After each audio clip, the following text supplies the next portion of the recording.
우리 찬양을 들을 때나 성가대 찬양을 듣고 나서 우리 모두가 박수를 치는데요. 우리가 치는 박수의 의미가 무엇인지를 오늘은 좀 먼저 말씀을 드리고 싶습니다. 특송을 했거나 성가대가 찬양을 한 것 참 잘했다, 격려하고 칭찬하는 의미의 박수가 아닙니다. 예배를 드릴 때 예배 속에 그 누구도 영광이나 칭찬을 받으면 안 되는 것입니다. 우리가 박수를 치는 것은 화답을 하는 것인데 이런 의미를 담고 있습니다. 성가대가 찬양을 하거나 특송을 하거나 모든 찬양은 하나님께 올려지는 것인데 우리 전 성도의 대표로 올려드리는 것입니다. 여러분, 우리가 대표 기도자들도 사회자가 대표 기도자를 소개할 때 그렇게 소개합니다. 우리의 기도를 대표하여 기도를 인도하겠습니다. 이러고 소개하는 것이 정상적인 소개입니다. 그래서 우리 모두가 그분이 대표자가 기도한 기도에 모두 우리의 기도입니다라고 하는 화답으로 아멘 하는 거죠. 찬양도 마찬가지입니다. 따라서 찬양 특송이든지 성가대원들이 찬양을 드릴 때 우리가 드리는, 나도 드리는 찬양이다.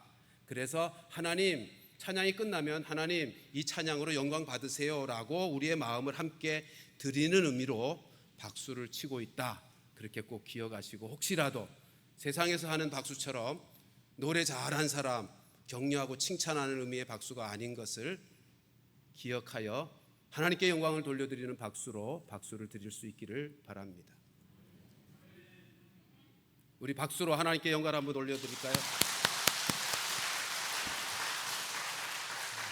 하나님은 모세의 조상인 아브라함과 이삭과 야곱에게 약속하신 그 약속을 성취시키기 위해 애굽에서 노예로 고역을 당하고 있는 그들 때가 되자, 하나님의 때가 되자 모세를 애굽의 지도자로 부르셨고 그의 형 아론을 그의 동역자로 불러서 바로에게 가서 내 백성 이제 내어보내라고 하는 말씀을 전하게 했죠.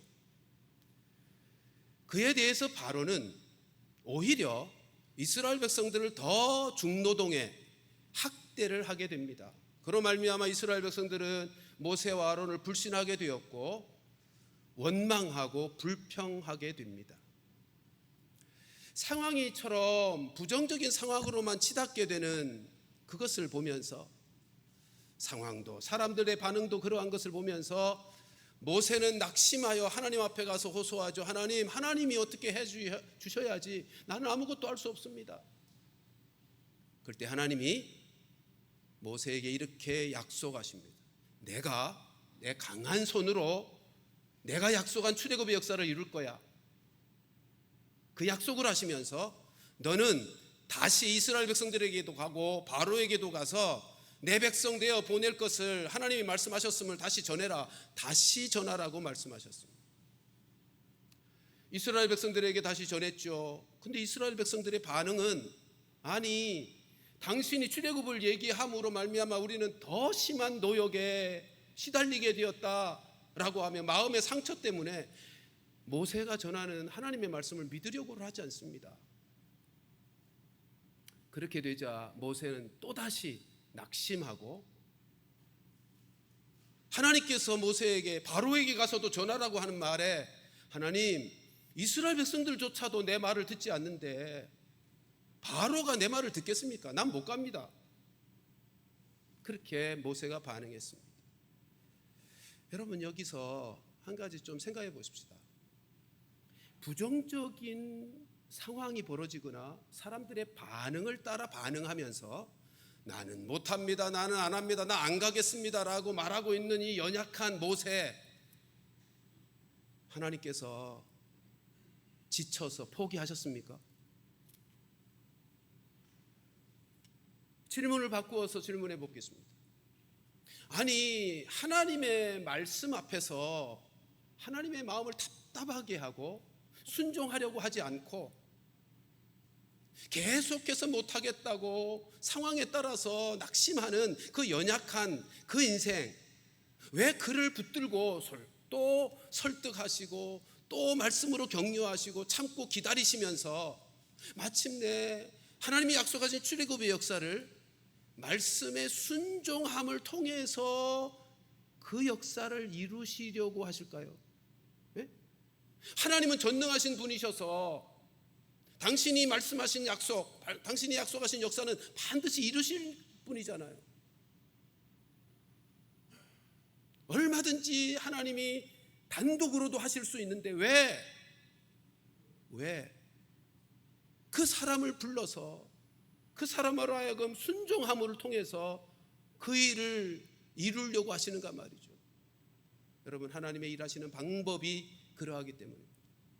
하나님은요, 당신이 약속하신 말씀, 그 말씀을 받은 사람이 순종함을 통해서, 믿음의 반응을 통해서 그 일이 이루어지기를 원하시기 때문에 계속해서 그 사람에게 설득하시고 참고 기다리시면서 인내하시며 말씀으로 격려하시고 그렇게 하고 계시는 거예요.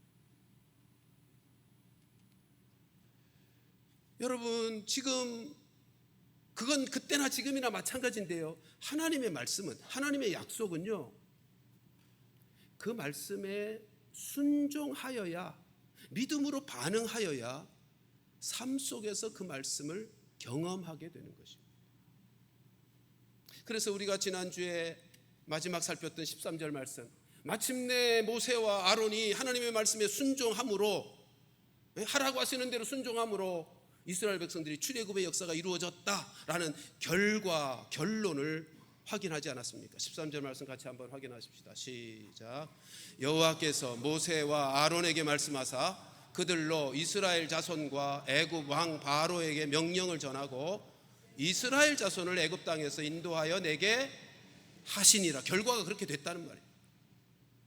자, 그런데 이렇게 결과까지 말씀하신 다음에 오늘 읽은 본문을 보면 족보 얘기가 나와요. 아니, 왜 느닷없이 갑자기 출애굽의 역사의 과정을 쭉 말씀하시다가 중간에 족보가 느닷없이 들어가는가 말이죠.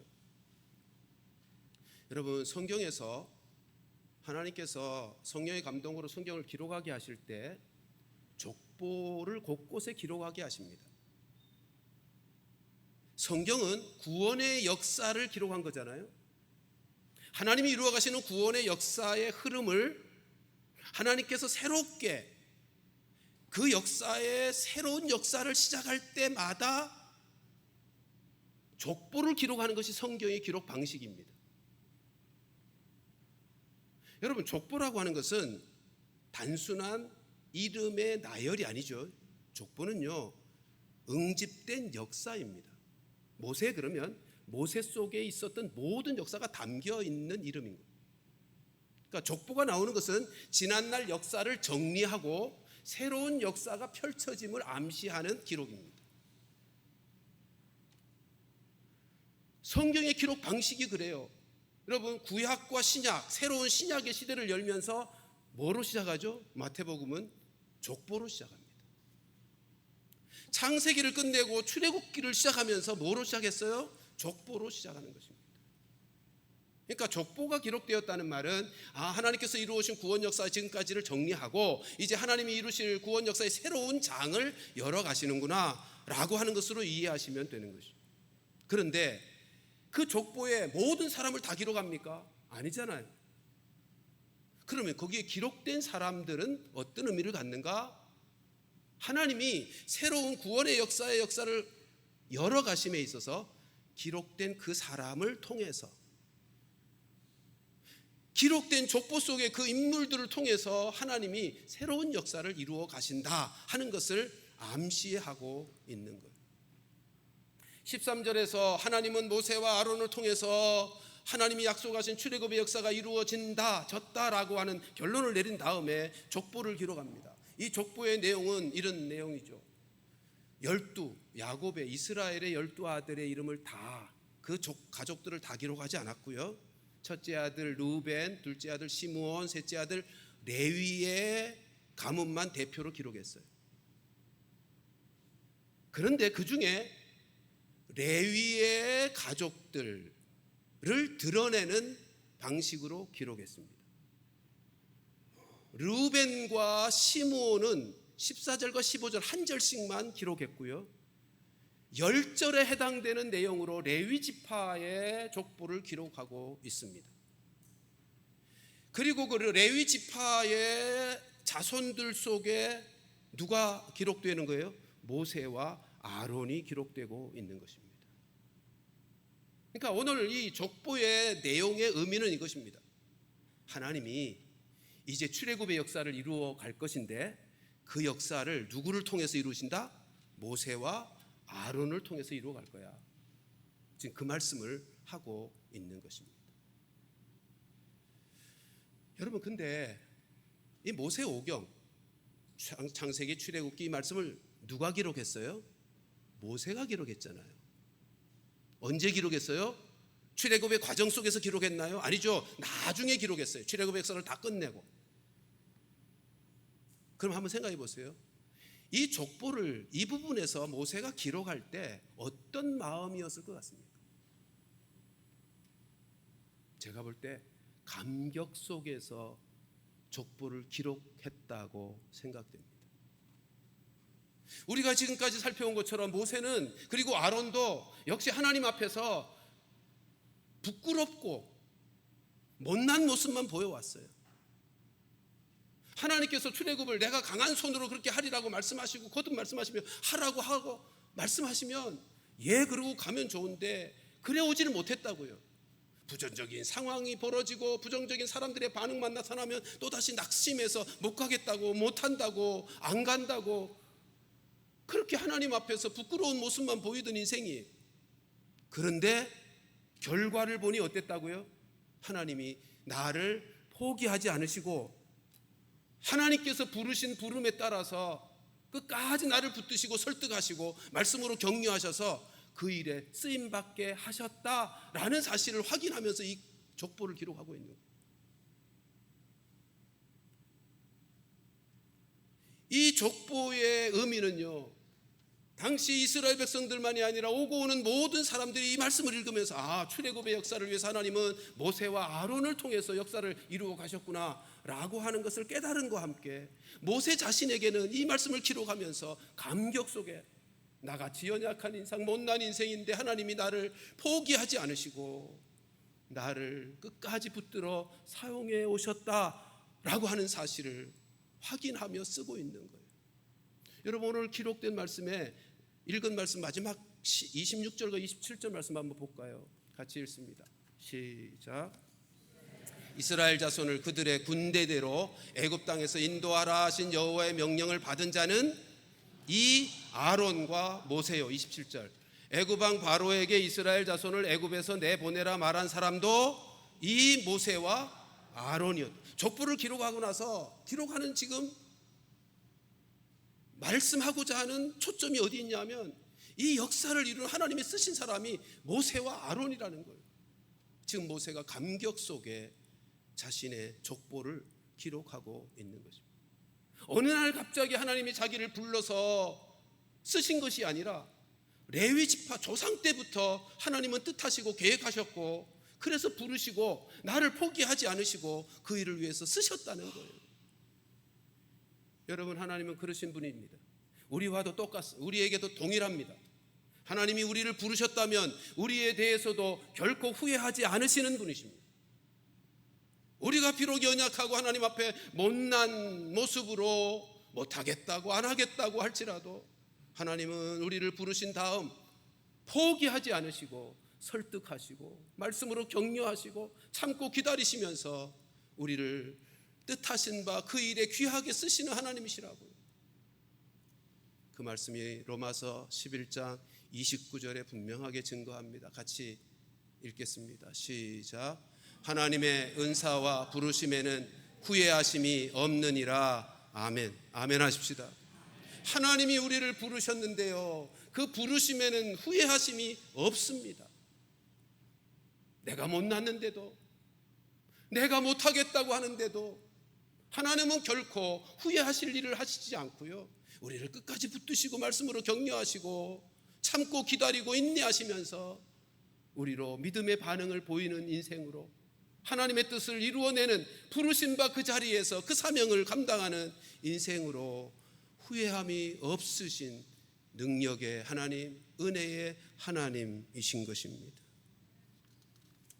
이 은혜를 깊이 깨달은 손경민 목사님이 작사 작곡한 하나님의 부르심이라고 하는 찬양이 있습니다. 그 찬양은 나중에 부르고요, 가사를 하나님의 부르심이 진정 후회하심이 없는 부르심이구나 라고 하는 은혜를 마음에 담으며 같이 한번 읽어보겠습니다. 천천히 같이 읽습니다. 시작. 하나님의 부르심에는 후회하심이 없네. 내가 이 자리에 선 것도 주의 부르심이라. 하나님의 부르심에는 결코 실수가 없네. 나를 부르신 하나님의 신실하심을 믿네. 작은 나를 부르신 뜻을 나는 알 수 없지만 오직 감사와 순종으로 주의 길을 가리라. 때론 내가 연약해져도 주님 날 도우시니 주의 놀라운 그 계획을 나는 믿으며 살리. 날 부르신 뜻 내 생각보다 크고 날 향한 계획 나의 지혜로 측량 못하나 가장 좋은 길로, 가장 완전한 길로 오늘도 날 이끄심 믿네. 아멘.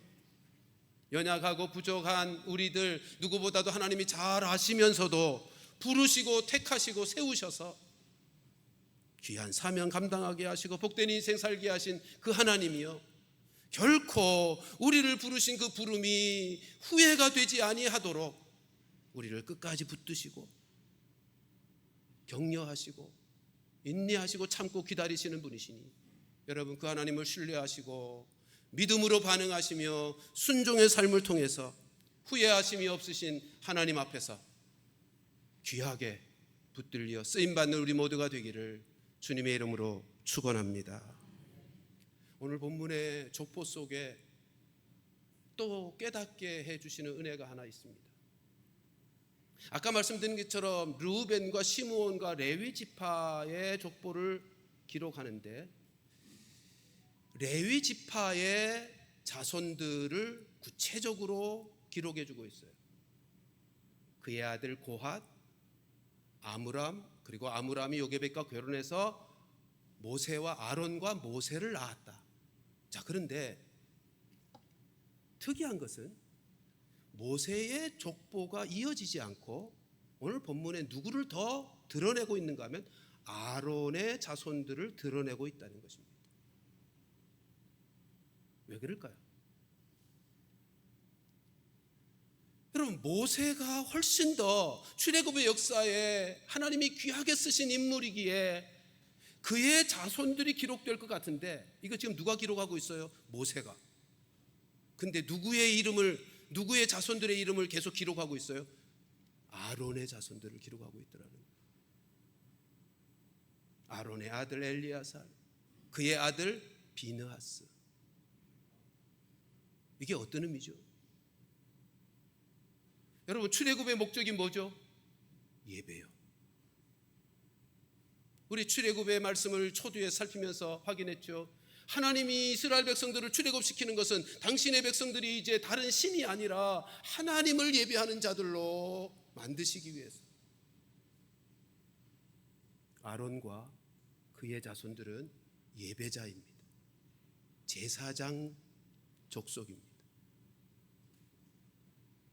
출애굽의 목적이 예배이기에 앞으로 펼쳐질 하나님의 새로운 구원 역사에 아론과 그의 자손들, 제사장, 예배를 섬기는 레위 지파의 자손들을 더 드러내어 족보를 기록하고 있는 것입니다. 출애굽의 역사에 하나님이 쓰신 인물은 두 종류의 인물입니다. 하나는 출애굽을 위한 정치적인 지도자 모세고요, 또 하나는 예배의 지도자 아론인 것입니다. 그래서 오늘 본문에서 예배의 지도자 아론의 아들 엘리야살과 그의 아들 비느하스를 족보 속에서 기록하여 족보의 맨 마지막을 비느하스로 끝내고 있어요. 여러분, 비느하스가 누군지 25절 마지막 보십시다. 족보의 마지막 25절 같이 확인합니다. 시작. 아론의 아들 엘리야살은 부두엘의 딸 중에서 아내를 맞이하였고 그는 비느하스를 낳았으니 이들은 레위 사람의 조상을 따라 가족의 어른들이라. 여러분, 비느하스가 어떤 사람인지 아십니까? 민수기 25장을 가서 보면 이스라엘 백성들이 출애굽해서 광야를 다 거친 다음에 가나안 입성을 앞둔 요단 동편에서 거의 모압 지역인데요, 시딤이라는 곳에서 이스라엘 백성들이 모압 여인의 유혹을 받아서 음행의 죄를 범합니다. 이방 여인과 음행의 죄를 범한다고요. 바알 부올 우상을 섬기면서 우상 숭배 그리고 음행의 죄를 범해요. 그로 말미암아 하나님께서 진노하셔서 연병이 찾아왔습니다. 그래서 사람들이 죽어갑니다. 그로 말미암아 모세가 모든 백성들에게 강한 명령을 내리죠. 이방 여인과 음행하는 자들은 반드시 죽여라. 연병 때문에 온 백성들이 회막문 앞에 서서 울고 있는 중인데요, 어처구니 없게도 이스라엘의 지도자 중에 하나인 시므리라고 하는 사람이 여러분 고스비라고 하는 이방 여인 모압 여인을 데리고 자기 장막집으로 들어가요. 백성들은 지금 회막 앞에서 울며 하나님 앞에 호소하고 있는데 이스라엘의 지도자 중에 하나인 시므리가 이방 여인 데리고 자기 장막으로 들어간다고. 그걸 본 비느하스가 창을 들고 뒤돌아가서 동침하고 있는 비느하스와 고스비를 배를 찔러 통하여 죽여버립니다. 그런데 성경은요, 그것을 이렇게 기록해요. 비느하스는 하나님의 질투로 질투하였다. 그리고 이스라엘을 속죄하였다.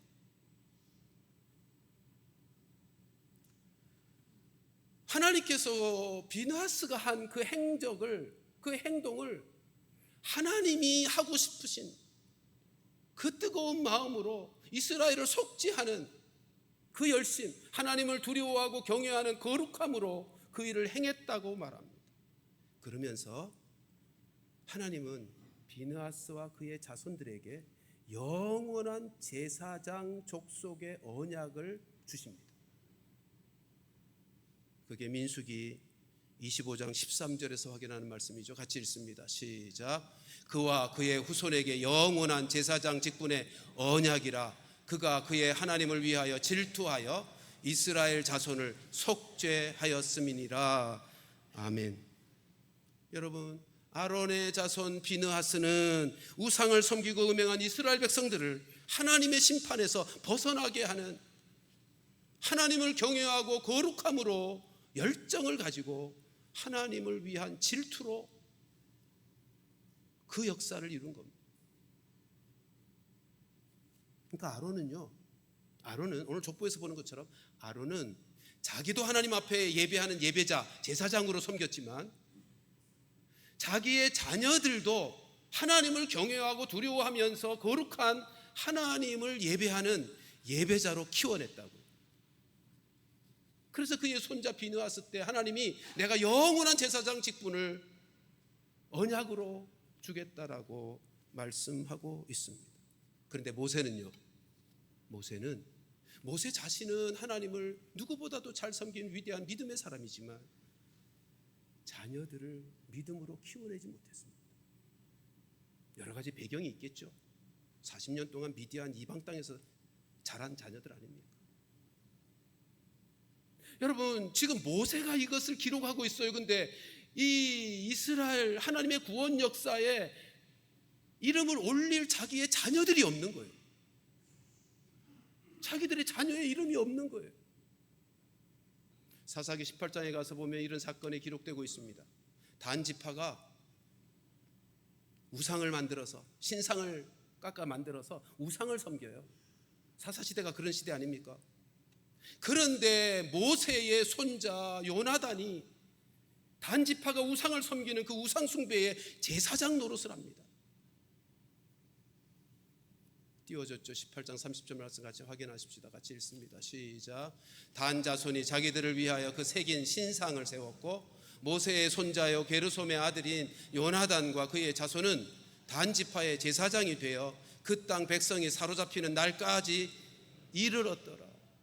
하나님을 등지고 하나님을 떠나고 우상 숭배의 제사장 노릇을 하는 것이 모세의 손자 요나단과 그의 자손들이었다고. 이게 얼마나 가슴 아픈 이야기입니다. 그런데 아론은 어땠다고요? 자기도 하나님을 예배하는 예배자로, 그리고 자녀들도 하나님을 예배하는 예배자로 제사장족으로 그렇게 살도록 키워냈어요. 그래서 하나님께서 그 가정을, 그 가문을 그렇게 복되게 하시는 거예요. 여러분, 출애굽시킨 목적이 뭐라고요? 예배요. 우리를 구원하신 목적도 뭐예요? 예배요. 예배. 그러므로 하나님을 예배할 때 하나님은 우리에게 하나님의 생명력을 우리에게 공급하시고 은혜와 축복을 우리에게 부어주시는 거예요. 예배하는 것을 하나님께서 가장 원하시니까. 예배자에게 하나님께서 생명과 은혜와 축복을 부어주셔서 이 세상에서 생명력 있는, 능력 있는 삶을 살면서 세상을 이기는 하나님의 백성의 삶의 축복을 누리게 되는 것이죠. 따라서 오늘 본문에서 보는 것처럼, 모세의 가문을 통해서 확인하는 것처럼, 믿음의 자녀에서 태어나도, 좋은 믿음의 부모를 모시고 있어도 저절로 자녀들이 믿음 좋은 사람이 되는 것은 아니다는 거죠. 그러므로 우리는 우리 자신만 하나님을 예배하는 거룩한 예배자가 될 뿐만 아니라 우리의 자녀들이 예배자가 되어지도록 저들을 위해서 기도해주고 적극적으로 도와주어야 할 것입니다. 미국에 있는 딸아이 에이리가 자녀들을 키우면서요, 매일매일 하나님을 예배하는 자, 예배자로 살게 하기 위해서 매일매일 큐티를 함께 해요. 저녁마다. 매일매일 한다는 게 석 돌 지나고 7살짜리 데리고 매일매일 한다는 게 쉽지 않잖아요. 그러나 매일매일 해야죠. 그래야 거룩한 습관이 들고 예배의 체질이 되죠.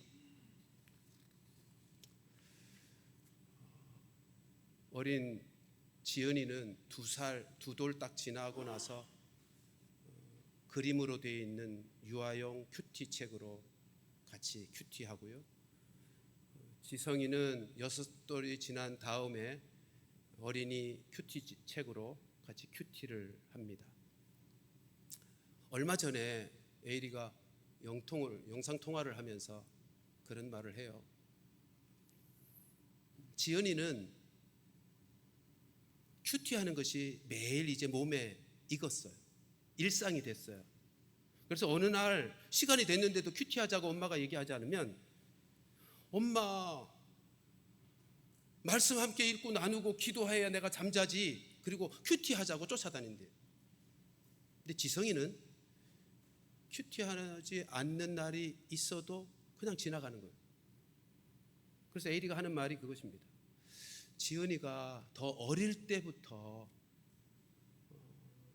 큐티하고 하나님을 예배하고 기도하는 습관을 가져서인지 다르더라는 거죠. 다르더라는 거예요. 얼마 전에 영통하면서는 그런 얘기를 해요.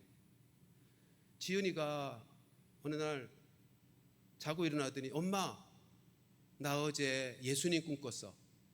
근데 예수님이 너무 좋아. 그러더래요. 에이리가, 딸아이가 몸이 좀 아프거나 힘들어하면요, 지성이가 지은이가 늘 와서 엄마 내가 기도해 줄까? 그런 얘기를 해요. 에이리가 하는 말입니다. 그런 얘기를 들을 때마다 얼마나 힘이 되고 위로가 되고 감사한지. 아이들과 저도 영통하면서 끝나는 그들의 일상적인 말이 뭐냐면요, 많이 많이 사랑해요, 많이 많이 축복해요. 그게 아예 입에 붙어 있어요. 손주들이 그렇게 믿음 안에서 자라가는 것을 보면서 얼마나 하나님 앞에 감사한지. 이제 첫 돌이 지난 아들네 하린이도 2돌만 지나면 유아용 어린이 큐티집으로 큐티를 하게 하면 좋겠다 생각하고, 하린이도 예수님이 참 좋아요 라고 하는 고백, 내가 기도해 줄까요 라고 하는 말을 할 수 있는 아이로 자라기를 아내와 함께 늘 기도하고 있습니다. 여러분, 우리만 하나님을 예배하는 자가 되면 안 되잖아요. 우리의 자녀들도 하나님을 예배하는 자가 되게 해야 그래야 하나님께서 그들의 인생을 복되게 하고 가문이 하나님께 영광 돌려드리는 능력과 축복의 가문이 세워지지 않겠습니까? 우리 꼭 우리의 자녀들이 하나님을 예배하는 자가 되도록 하기 위해서 시간도 물질도 투자해야 된다면 투자하십시오. 그렇게 해서라도 적극적으로 저들을 위해서 기도하고 저들에게 도움을 주면 여러분, 우리의 자녀들, 우리의 자손들이 아론의 집안처럼 하나님을 예배하는 예배자로 하나님께 귀하게 쓰임받고 하나님의 영광을 위하여 드려진 축복의 가문을 세워가게 될 줄로 믿습니다. 어릴 때부터 매일 하나님을 예배하는 큐티하며 함께하는 그런 사람으로 키우면 좋겠지만 좀 지금 늦었다 할지라도, 늦은 시간이 아니죠, 지금부터라도 우리의 자녀들에게 하나님의 말씀을 읽고 기도하고 하나님을 예배하는 예배자로 만들어가는 것 결코 늦은 시간이 아니니 우리 모두가 힘을 쓰십시다. 여러분, 사람들은요 다 저마다 자기가 중요하다고 생각하고 소중하게 여기는 가치를 따라 생각하고 그 가치에 의해서 움직이며 마음이 돌아가고 행동하게 되어 있어요. 저는 우리 모두가 하나님을 예배하는 그 예배가 우리의 인생에 가장 소중하고 중요한 가치 있는 것으로 여기며 살아가는 은혜가 있기를 축복합니다. 그게 우리의 인생의 가장 우선순위가 되고 가장 중요한 가치여야 합니다. 그럴 때 하나님께서 우리를 기뻐하시고 우리에게 하늘의 은혜와 능력으로 역사하시고 우리를 당신의 뜻하신 역사에 귀하게 사용해 주실 것입니다. 한 가지 덧붙이십시다. 하나님께서 그렇게 모든 인생이 하나님을 예배하는 예배자가 되기를 원하시는 그 마음, 우리 마음 가운데 함께 담고요, 아직까지 하나님이 어떤 분이신지 누구신지 알지 못하는 불신의 그 사람들, 하나님을 예배하는 예배자가 되도록 도와주십시다. 네? 오랫동안 우리 교회 나오시다가 오랫동안 나오지 않는 분들, 그리고 대면 예배에 아직까지 참여하지 않고 계시는 우리의 지체들, 저들에게 적극적으로 권해서 예배 자리에 나오도록, 그리고 우리가 사랑하는 이들의 영혼을 품고 기도하는 태신자 기도에 힘을 쓰고 사랑으로 돌아보면서 저들도 다 주님 앞에 나와 예배하는 예배자들이 되는 일에 우리 모두가 쓰임받게 되기를 주님의 이름으로 축원합니다. 우리 앞에 있는 배너에 있는 글귀 함께 마음에 담으며 외쳐보십시다. 같이 읽습니다. 시작. 11월 17일 추수감사 전도축제, 천하보다 귀한 영혼을 주님께로 인도하자. 아멘. 다시 한번 시작. 11월 17일 추수감사 전도축제, 천하보다 귀한 영혼을 주님께로 인도하자. 아멘. 우리 함께 기도하십시다. 기도할 때 하나님의 부르심에는 후회가 없다는 사실을 기억